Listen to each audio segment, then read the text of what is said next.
Assalamualaikum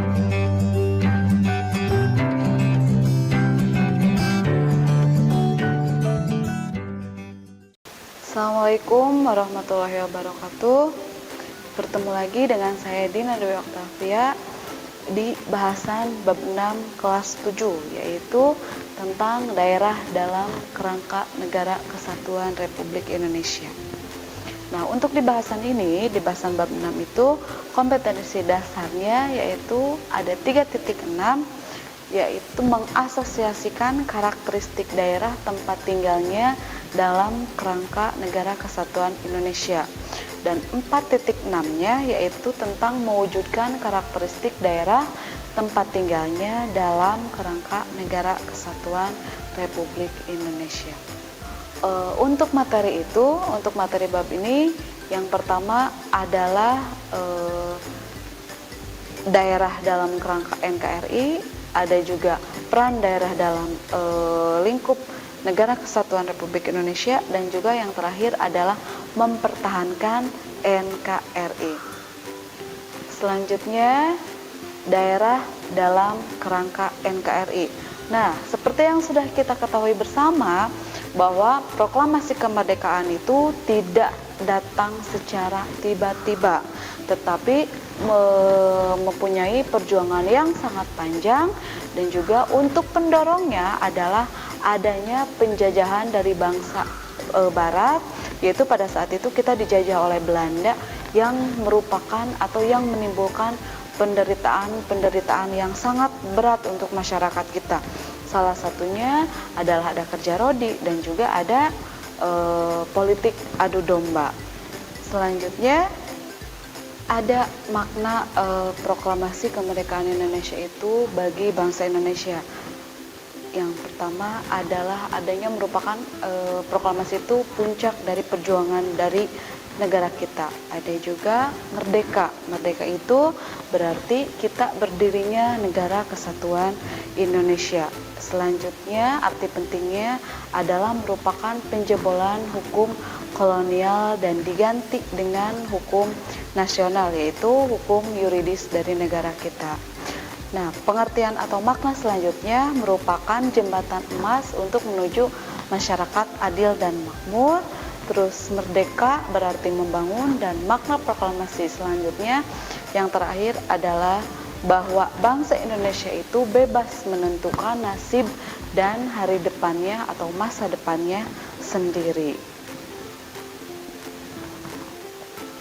Untuk perjuangan menuju Negara Kesatuan Republik Indonesia itu ada proklamasi, dan proklamasi bagi kemerdekaan bagi bangsa Indonesia memiliki makna-makna sebagai berikut adanya. Nah, yang pertama dari aspek hukum. Kalau dari aspek hukum itu, proklamasi merupakan pernyataan keputusan politik tertinggi dari bangsa Indonesia. Sedangkan dari aspek historis atau dari aspek sejarah, proklamasi itu merupakan titik akhir sejarah penjajahan di bumi Indonesia, sekaligus menjadi titik awal Indonesia sebagai negara yang merdeka atau bebas dari penjajahan. Ada juga aspek dari sosiologis. Aspek dari sosiologis bahwa proklamasi itu menjadikan perubahan dari bangsa yang terjajah menjadi bangsa yang merdeka. Sedangkan aspek kultural, kalau aspek kultural itu bahwa proklamasi itu membangun peradaban baru. Aspek politis, untuk aspek politis, proklamasi itu menyatakan bahwa bangsa Indonesia sebagai bangsa yang berdaulat dan juga mempunyai kedudukan yang sejajar dengan bangsa-bangsa lain di dunia.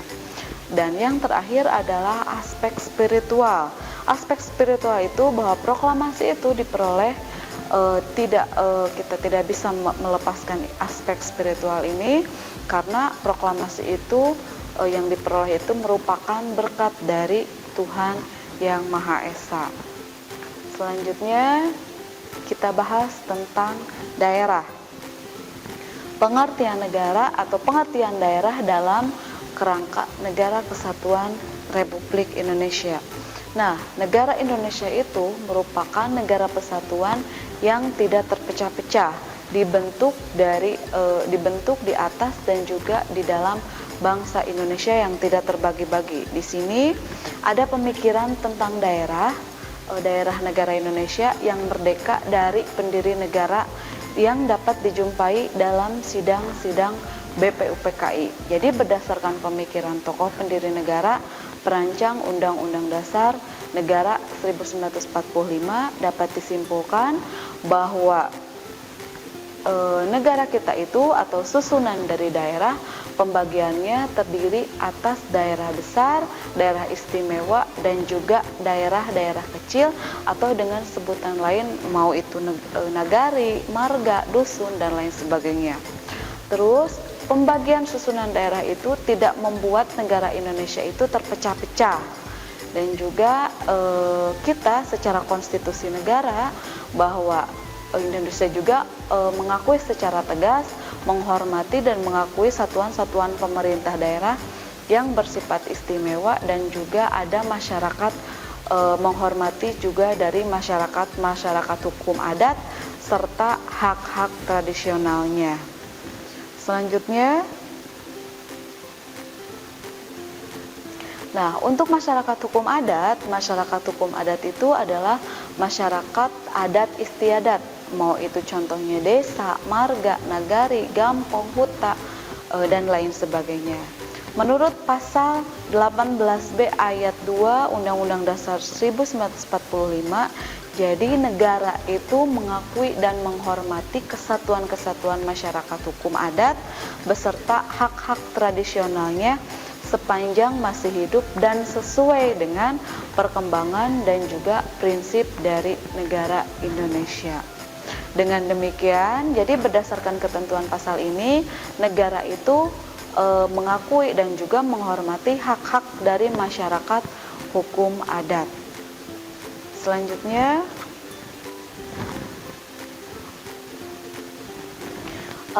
mengingat dari wilayah Indonesia yang sangat luas itu, jadi urusan pemerintahan yang semakin kompleks dan juga jumlah warga negaranya yang semakin banyak dan juga bermacam-macam atau heterogen, maka dilaksanakan asas otonomi daerah dan juga ada asas perbantuan. Jadi di sini kita mulai mengenal bahwa kita ada asas sentralisasi dan juga asas desentralisasi. Selanjutnya, peran daerah dalam Negara Kesatuan Republik Indonesia. Nah, untuk daerah itu mempunyai peran-peran yang sangat besar dalam proses perjuangan kemerdekaan dari negara Indonesia. Jadi keterkaitan daerah terhadap Indonesia itu ditegaskan dan sudah disepakati bahwa bentuk negara kesatuan yang menghendaki bersatunya seluruh wilayah Indonesia dalam satu negara. Yang untuk wilayah Indonesia yang sebelum kemerdekaan terdiri atas beberapa kerajaan atau bentuk-bentuk lainnya menyatu menjadi satu kesatuan negara. Dan yang selanjutnya ada juga peristiwa ketika Sri Sultan Hamengkubuwono yang ke-11 menyatakan bahwa wilayah kerajaannya merupakan bagian dari Negara Kesatuan Indonesia, itu merupakan contoh keteguhan dan juga akan bentuk negara kesatuan. Jadi di sana bisa kita lihat bersama adanya bentuk negara atau adanya tekad dari bentuk negara kesatuan yang sudah disepakati oleh para pendiri negara ini, harus kita pahami dan juga dilestarikan oleh seluruh masyarakat Indonesia itu, termasuk kita sebagai pelajar sekolah dari menengah pertama. Untuk bahasan selanjutnya ada peran-peran daerah dalam kerangka Negara Kesatuan Republik Indonesia saat ini. Untuk peran-perannya yang pertama adalah mempertahankan bentuk dan keutuhan dari Negara Kesatuan Republik Indonesia. Terus ada meningkatkan kesejahteraan masyarakat dalam bidang kesehatan, pendidikan, dan juga pendapatan masyarakat. Terus ada memajukan bangsa melalui inovasi dan kreativitas aparatur sipil negara di daerah, melaksanakan pembangunan nasional untuk meningkatkan pemerataan pendapatan masyarakat, dan juga adalah untuk mengembangkan kehidupan bermasyarakat, berbangsa, dan juga bernegara yang demokratis. Selanjutnya adalah mempertahankan negara kesatuan Indonesia. Nah, untuk mempertahankan itu memang merupakan hal yang sangat sulit, karena seperti yang sudah kita ketahui bersama bahwa negara kita itu sangat mempunyai banyak ancaman, mau itu ancaman dari negara kita sendiri ataupun ancaman dari luar. Nah, cara mempertahankannya itu sangat penting. Jadi kita harus mempunyai nilai-nilai yang sangat penting untuk diwarisi kepada generasi muda dari sejarah perjuangan bangsa dan juga peran daerah. Yang pertama adalah perjuangan melawan penjajah oleh daerah itu memiliki arah tujuan yang sama, yaitu adalah kemerdekaan dari bangsa Indonesia. Terus yang kedua, ada tokoh-tokoh pejuang daerah merupakan tokoh pejuang dari bangsa Indonesia, sedangkan untuk persatuan dan kesatuannya telah terbukti menjadi kekuatan bagi bangsa Indonesia dalam merebut dan juga mempertahankan kemerdekaan.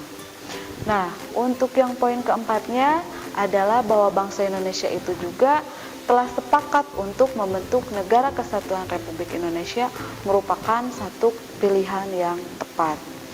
Mengutamakan kepentingan bangsa dan negara di atas kepentingan pribadi dan golongan, dan yang terakhir adalah sikap rela berkorban demi kepentingan bangsa dan negara.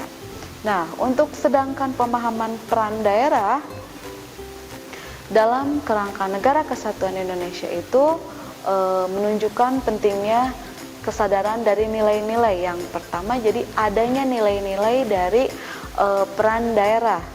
Yang pertama adalah kemajuan daerah itu akan lebih cepat tercapai apabila bangsa Indonesia memiliki nilai persatuan dan kesatuan. Selanjutnya, kemakmuran bersama merupakan tujuan dari masyarakat Indonesia.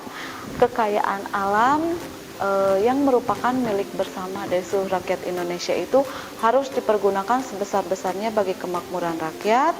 Untuk poin 4-nya, pengembangan kemajuan dan kemakmuran daerah diarahkan pada kemajuan dan kemakmuran bagi bangsa Indonesia.